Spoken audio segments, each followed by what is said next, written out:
La stjernene få dysse deg i søvn.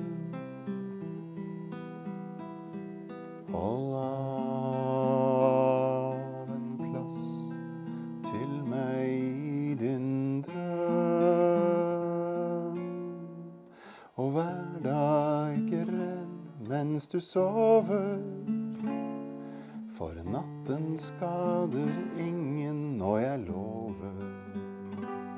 Jeg vil våke ved din side og vokte deg i natt.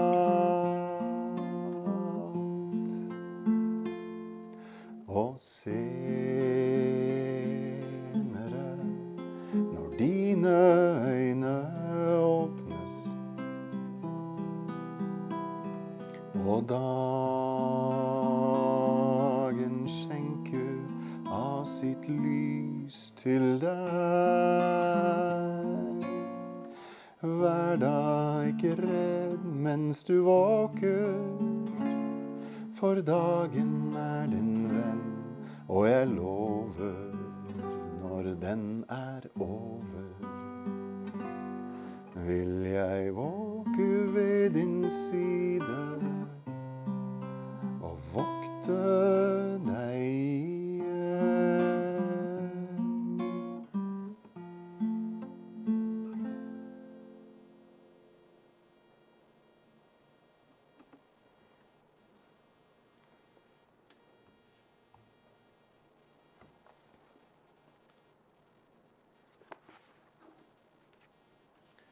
Welcome back to our reading of The Red Lion by Maria Schepers. We are still in chapter 2, Eduard, Anselmus, Rochard, and we're going to make an attempt to finish that chapter today. And like I have mentioned before, it really sets the stage for the rest of the book. Our last part was covering a lot of esoteric theory, so to speak, with the reading of the Emerald Tablet of Hermes. And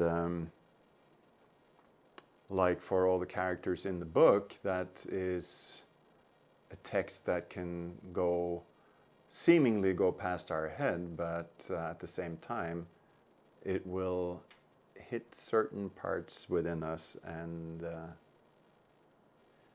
our inner knowledge knows what it is about. So for now, let us get back to Hans and Mr. Rochard and Amadeus Bar in Nuremberg. The last thing Rochard said in our last reading to Hans was, "Look inside yourself." Actually, he said it to Amadeus Bar. "Look inside yourself.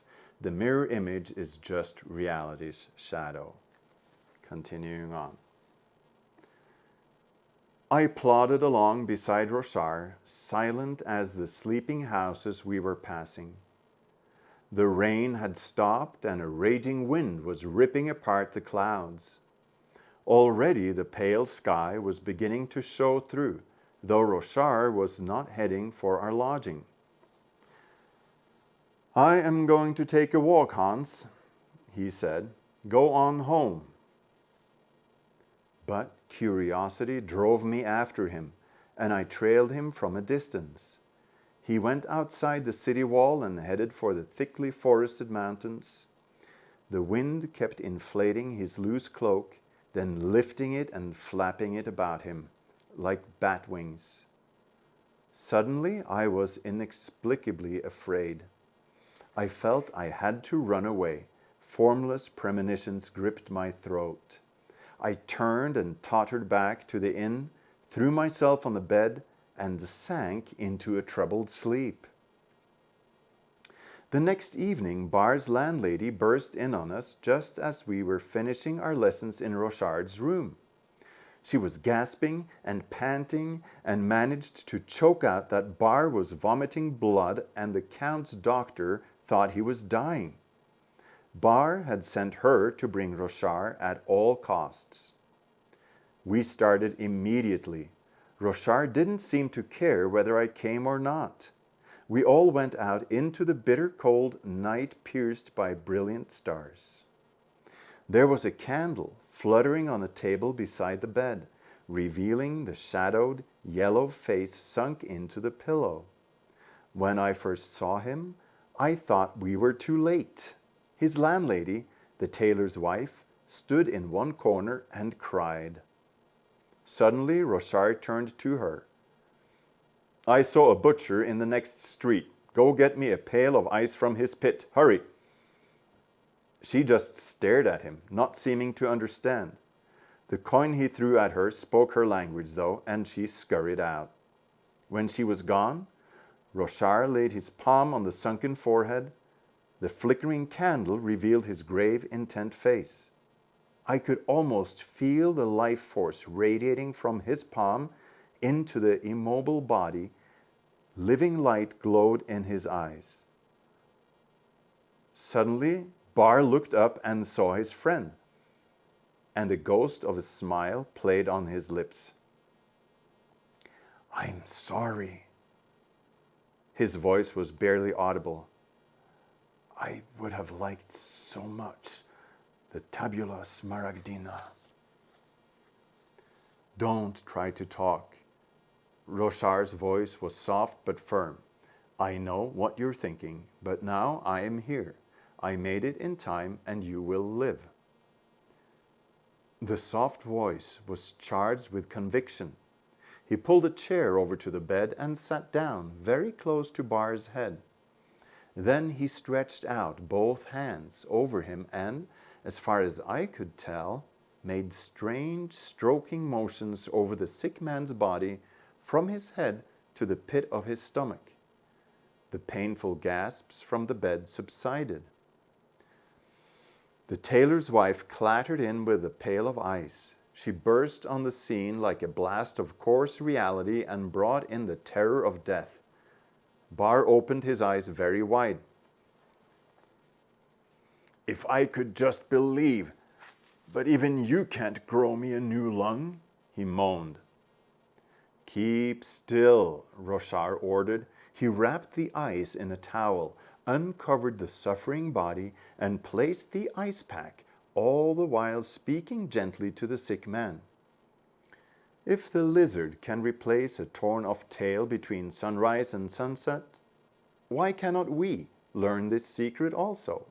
God gave us the intelligence to try. He didn't just say, 'Have faith.' We are also permitted to turn our faith into knowledge and conviction, if we will make the effort." Abruptly, he turned to the tailor's wife and me. "I want to be left alone with him. If I need help, I will call." I waited for Rochard in the stuffy tailor's shop. 3 people worked in that tiny place where cabbage brewing on the hearth gave off a foul odor. The smell of the place turned my stomach, but I stayed, listening nervously for every sound behind the door. Once in a while I met the eyes of the tailor's wife and became conscious of her hungry, treacherous curiosity. She too was watching that door and was probably cursing me as a hindrance to her eavesdropping. From the sick room came only the soft murmur of Rochard's voice. Once he came to the door and sent one of the workers for red wine. He opened the door a crack to take it in, and then all was silence once more. Presently the pale, consumptive-looking little tailor quietly asked me my master's profession. Was he a physician? "He is," I replied. "That's not what they say in the city," the woman told me. "What do they say?" I asked apprehensively. "That he is a warlock. He and his shadow have been seen to walk separately. He has sold his soul for the gift of making gold. God help us." She crossed her fat bosom hurriedly. My heart sank when I heard this dangerous news, but I forced a smile. If I weren't in the presence of death, I would laugh at that. Surely I'm in a position to know just how much we could use some gold ourselves. They're always after us to pay on our account at the inn. What kind of gold maker and warlock would stay up to his ears in debt? Ah, that's just his cleverness, to lead people by the nose, the woman replied. He couldn't stay here if his true skills were known. He would find himself in the pentagonal tower, and that would be a fine cage for a gold-laying goose.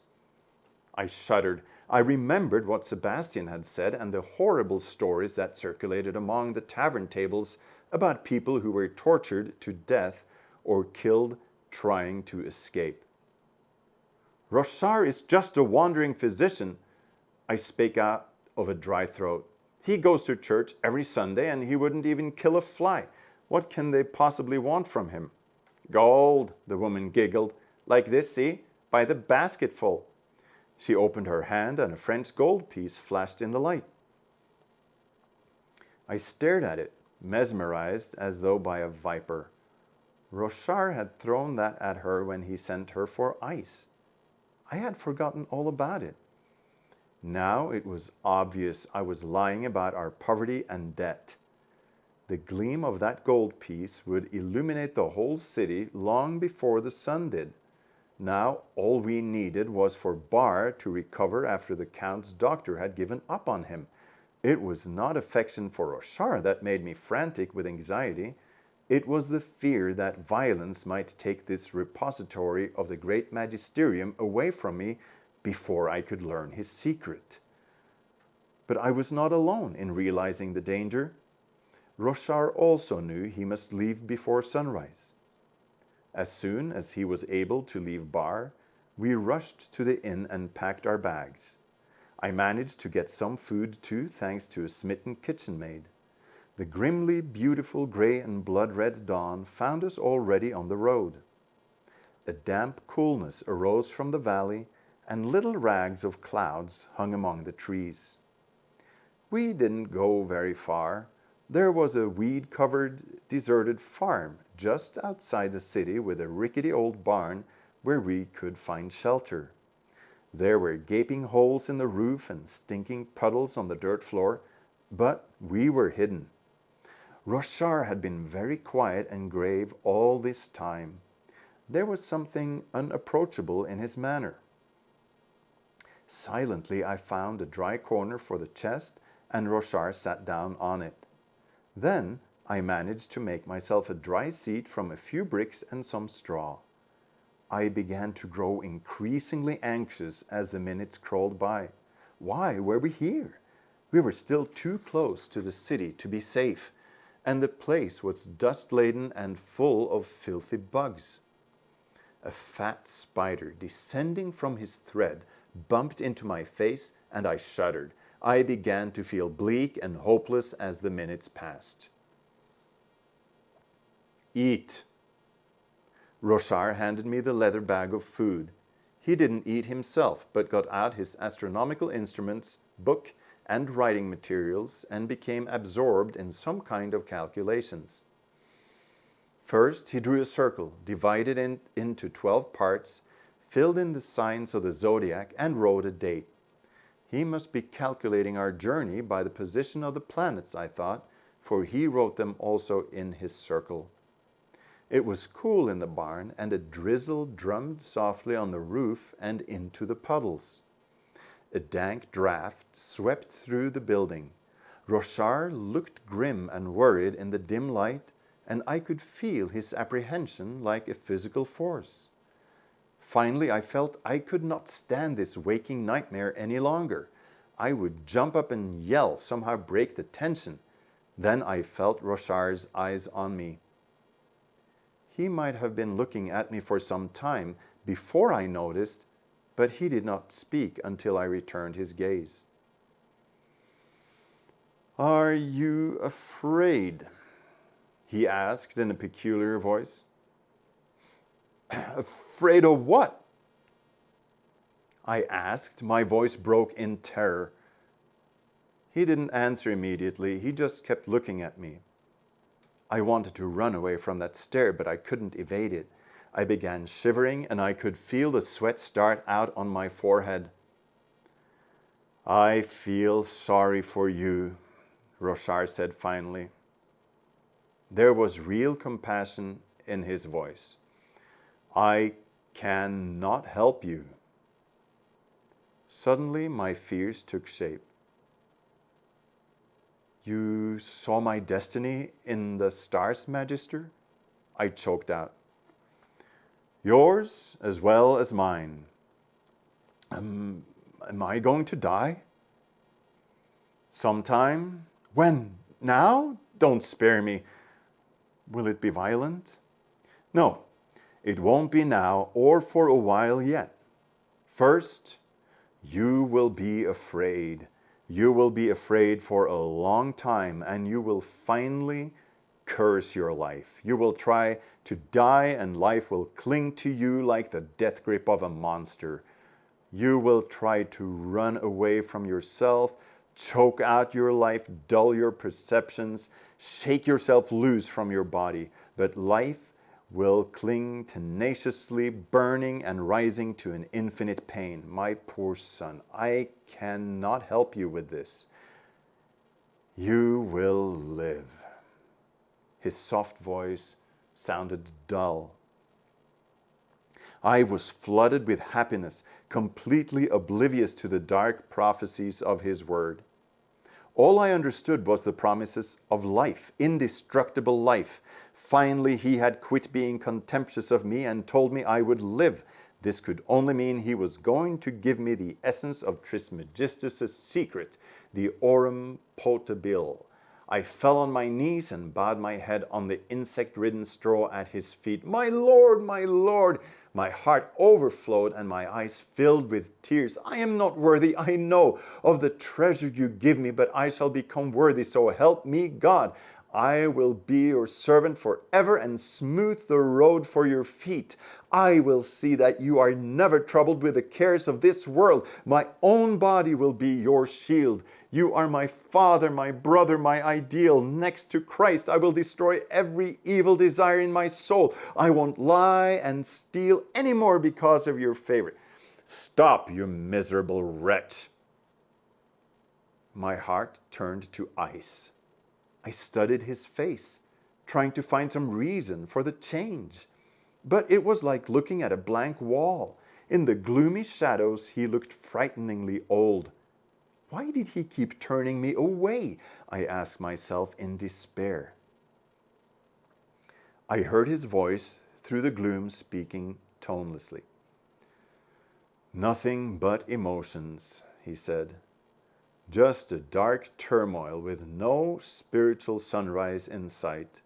All-consuming longing and exuberant devotion today, blind passion and destructive hate tomorrow. Death. I don't understand. I was trembling all over and I realized I had shouted. There is no reason why you should, Rochard replied. You are just a hurled stone, matter to destroy matter. Adonai uses you to take this transitory house. I am grateful. Amen. Suddenly, he stood up and looked through the narrow window. It will be dark soon, and luckily the sky is overcast.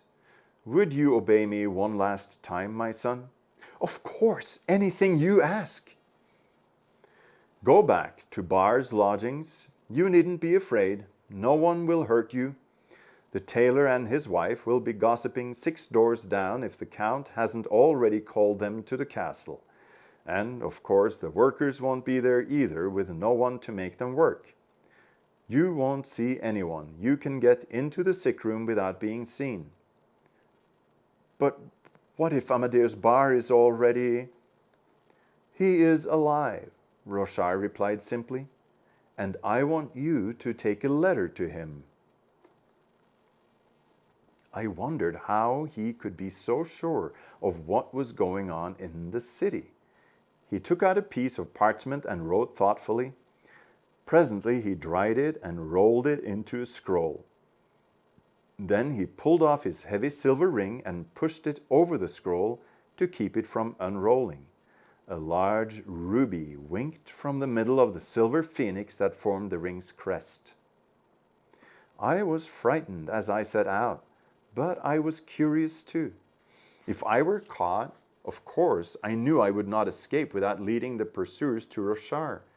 I knew well enough there were ways to unlock any lips. The scroll under my broadcloth jacket practically burned my chest. When Rochard had handed it to me, we had both known I would read it as soon as possible. Yet he had trusted me. Obviously, he didn't care whether I read it or not. When I got to a place in the forest where I could be sure of privacy, I took out my tinderbox, piled up some twigs and leaves, and built a small fire to read by. Rochard had written the letters so that it covered his meaning like a shell, and my mind was too soft and weak to break it open. I read it word for word, struggling through the text till I knew it by heart, and it still seemed utterly foreign. Occasionally I would grasp one word, but I lost the meaning when I tried to relate it to the rest of the sentence. It was such a peculiar letter in those dim woods that I trembled as I read it again and again. It read, "He who is leaving greets the one who was sent back, one who was his friend and companion on the road. This was a bond that came into being long ago and is now being dissolved. He who leaves has paid all debts save one, and that will soon be collected. Humbly submitting to the law, he will not speak again in a human tongue until the resurrection of the only truth, but he pauses to say a few words to his old friend. The house of life has 3 keys, and he who is dying has sent them back to you from the grave. The hands with which he sought them are Scorpio and Aquarius. He himself must get into that house so that he may set a light in the window for those who seek. The apocalypsis chemica has taken place. From the seed sown in the coffin, the triple fruit of life will come forth. The all-remembering, the all-knowing, and the all-dissolving medicine. These 3 together are the only great arcanum. This is the formula, the way, and the explanation. E.A.R.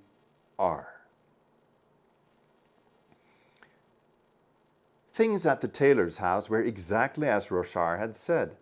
I didn't even have to knock. They hadn't bothered to shut the door. The workshop was dark and empty. My heart pounded as I scurried to Bar's door. What if he was dead after all? Bar sat at his rickety table. He was bent and yellow and had wrapped himself in his cloak, but he was alive. When he saw me, his face lit with joy and then worry sprang up in his eyes. He jumped up and came to me with firm steps that showed nothing of the illness. His breath came naturally, with no sign of the wheezes and gasps of consumption, and his alert bearing shook me to the bottom of my soul. The miracle was tangible, in giddy proximity to me. Carefully, Bar locked the door. Then he turned, and I felt the firm grasp of fingers that yesterday had barely been able to scrabble at the blanket. "Where is he?" he whispered excitedly. In a safe place," I replied softly. His hands dropped from my shoulders. "I have been terribly worried about him." Relief sounded in his voice. "This city is like an anthill that's had honey poured into it. The Count himself has been here twice. He used to ignore my existence, even when I was half dead, but now he has gone so far as to touch me." A shrewd, sardonic smile appeared on his lips. I pretended to be an idiot. I told him I had vomited blood because a blood vessel burst in my throat. "You know it was my lung, Hans. Thick black chunks of it amid the blood. I felt it." His voice grew softer still. "Tell Rochard the Count has learned nothing from me. He wanted to question me about what medicine I had had, but I denied being given any. The rumors will settle down, but he had better keep under cover until they do. Hans, tell him how much I miss seeing him." Emotions tumbled out as he continued. "I don't dare try to see him yet. I would rather lose my own new life than endanger his, but someday. Tell him I am looking forward to the things he promised. Not only has he brought me back to life, he has made me a new person. Tell him that, Hans. My soul that fluttered like a blind bat has died and risen like a bird rising to the light. Tell him I will make an eternal building on the foundation he has laid for me." His words used to sound like improbable theories, but now they have become real inside me. Tell Rochard that I believe, and someday I shall know. His small, lean face was wet with tears, and the fire of his joy lighted up my own volatile soul. I wept and trembled and rejoiced with him in his miracle. Then I gave Bar the parchment, and he took it eagerly. The ring struck awe in him. He leaned closer to the candle and put it on his finger. For a moment the candle blazed brightly, then it died as an overcast dawn crept into the room. This meant I must hurry. Bar simply raked another candle out from under the bed. He was so absorbed in the letter he hardly heard me say goodbye. It was late morning when I got back to the barn, and I was completely exhausted. Just when I had almost reached the city limits, some of the drunken students from Sebaldus recognized me and came after me. I tried to flee by sprinting wildly, but they kept after me, and one of them nearly caught me. I hid in a hole in the forest until they had clattered by and lost the scent. Rochard was waiting patiently for me. I was flooded with happiness and gratitude at seeing that thin, extraordinary figure again. This morning he looked old and tired, but it was the silvery peacefulness of a serene old age, the old age of a learned sage. It may have been my knowledge that colored my vision, but there in that filthy barn he seemed to be the Magus, the master of the divine science and the great magisterium. I told him what Amadeus Bar had told me, and the telling brought back my emotional tears. Rochard's face showed no emotion throughout. Tears, fervent emotion, the scale tips up and tumbles down to balance death, he said softly. I stared at him, trying to understand. Amadeus Bar understood you only after you had healed him, Magister, I said cunningly. Amadeus Bar healed himself. I only made him aware of his ability. If you would make me aware too, I whispered, as you promised. I was trembling. I promised you nothing. But you said I would live. I was utterly taken aback. What else could you have meant? I meant something entirely different, he said firmly. No, don't talk like that, I begged. You have the power. I know you do. I have seen the dead come back to life. My Lord, in Christ's name, I don't want to die. I have too much to live for. I have had so little experience, just a few short years. I want to go all over the world to learn and experience and find out what will become of man. But at the same time, I want conscious awareness that I am the man Hans Burgner, your servant. Why is that a sin? God and Christ, the saints, prophets, magi, and sorcerers all have this everlasting life. You have everlasting life too. That's not the same thing. That's just an elusive mental fog. Why, there are trees out there in the forest older than the first man, and you yourself have seen the course of many generations. I want to see things as the trees and the stars see them, as you see them, Magister. The only desire or prayer I have ever made is just to live. Please have pity on me. I crawled to his feet and embraced his knees. My yearning desire would have overwhelmed the average man, but not Rochard. His cool eyes stared at my emotional storm like blue-green ice crystals. You are like a child, demanding a star from the sky. How can I extinguish your insane fire? Give me life! You yourself are the only one who can achieve that. The most I could do would be to make you one of the living dead who wakes to find himself alive in a walled-in crypt.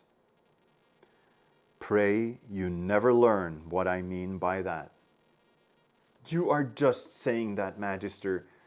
I lost my self-control and shouted. You didn't say things like that to Amadeus Bar. What did he do to deserve the sacred potion that brought him back from the dead in a single night? Rochard made a hopeless gesture. I am arguing colors with a blind man. What can I do with you? You talk about life, but what you really mean is death. You want eternity when your every thought is tied to earth. Listen, Hans, everyone in this transitory carnival of life is really wearing a costume. And often you cannot recognize your own brother behind the mask. But he who knows that it is his best friend, his dear and long-missed companion inside that costume of a human body, doesn't care about the externals. He is concerned only with the essence and timeless personality of the other. Then Amadeus Bar was such a friend of yours? That's right. And that's why you healed him? I could not have done it if his spirit had not been ready. The medicine I gave him would have been pure poison to someone else. But if I asked for it, I would take the responsibility. The responsibility remains with me, Hans. You just don't want to understand. Surely you can't be that cruel. I can't stand to live as I am any longer. I am literally under a death sentence and the executioners may come at any time. I need time, infinite time, to learn about life and resign myself to its passing. How would you know, you who have enjoyed centuries? What a terrifying, humiliating crime it is to send intelligent, sensitive people to be eaten by the worms of the grave. It's easy for you to refuse and say it's not good for me, but I'm not going to budge. I must make my desires and demands break through that selfish deafness, or else kill me right now. Kill me, because I won't back down. I'm not going to sit here any longer waiting to be slaughtered like an ox. I want all or nothing now. I was trembling with emotion. My very helplessness filled me with rage against the barricade of Rochard's body, the obstacle between me and my maniacal goal. It would only cost you a gesture, a single compassionate moment, Magister, I whispered, pressing closer to him. My hand glided from his knee to his shoulder in a convulsive move. You have it right on your person. I know. You must give me some, only a little bit. He quietly removed my hand from his shoulder. I have nothing to give you, His voice was firm. This calmness infuriated me, and I spoke in a hoarse screech. "Oh, well, I understand now. I know what kind of man I've been unfortunate enough to get mixed up with. I could move a stone before I could move that soulless shell of yours. A stone would weep with pity for me, but you..." Suddenly I stopped. 2 tears had rolled down his cheeks. "Why are you crying?" I yelled. "I'm the one who ought to cry." "I am crying over you," he said softly. Then I got to my knees and looked him in the eye as though I could drag what I wanted from him merely by my glance. "Are you going to give it to me?" I asked, whimpering. "Never." He spoke with absolutely no emotion. "You will never get it while I am alive." It was like a final judgment. I collapsed as though I had been struck unconscious. There was no strength or will left in me as I lay on that straw, my brain parched and my limbs incapable of moving. I had been exhausted by the unequal fight. All my arguments were used up and lost. My toy weapons lay broken at his feet, and he stood there, a tranquil, immovable fortress. Imperceptibly, my stupor became a deep sleep. I had been up 2 nights in a row, made long treks, and been emotionally consumed by excitement. When I woke up, the sky was already gray with twilight. My bleary eyes searched the desolate place and suddenly saw a dark, motionless mass in the corner. Then I realized Rochard was asleep, wrapped in his dark cloak. Presumably, he was waiting for nightfall to continue our journey. I stared at his motionless body, nothing but a breathing, fragile vessel in the rotting straw. Yet it was able to set itself invulnerably against me. It was ridiculous. The taboo was vulnerable and in my power. Only the invisible forces protected him. Or was it my own superstition? Because what could keep me from just taking what I wanted? It was on his person. I knew because he did not part with it for a minute. He had had it right at hand to give bar. It was just an arm's length from me, and I sat there helplessly, gnashing my teeth. It would just take one quick moment. Rochard was only a bundle of rags in the corner, his life force gone from him in sleep. He had no particular physical strength. His lips were closed. The magic of his words was gone, and nothing remained but a frail, cruel old man. I crept closer. Perhaps the thing was in his belt or on his chest. My trembling hand was groping over his body. He did not move, so I cautiously leaned over to open his shirt. Suddenly, terror stabbed through me. Rochard's eyes stared unwinkingly into mine. He had been awake all the time. I broke out in a sweat as I drew back. My hand clutched for support, and I found a wet half-brick. Without conscious volition, I grabbed the brick and smashed it between his eyes as hard as I could. A thick, warm wetness splashed in my face. I had not known I was going to do that. When it was over, I still couldn't realize what I had done. I had only meant to extinguish that motionless gaze that guarded the treasure like a demon, to eliminate that last resistance and tear my own life from Rochard's obstinate body. The box was under his shirt, sewn up in a leather bag. I took it. By simply blotting out what I had done, I made my brain function with precision and cunning. I gathered my own baggage, being careful to leave Rochard's. I didn't even take his gold. By now, it was completely dark and overcast, aiding my escape. I knew I would have to change clothes and wash myself before I could afford to be seen. I managed that at the well in a sleeping village, and I buried my bloody clothing under a tree.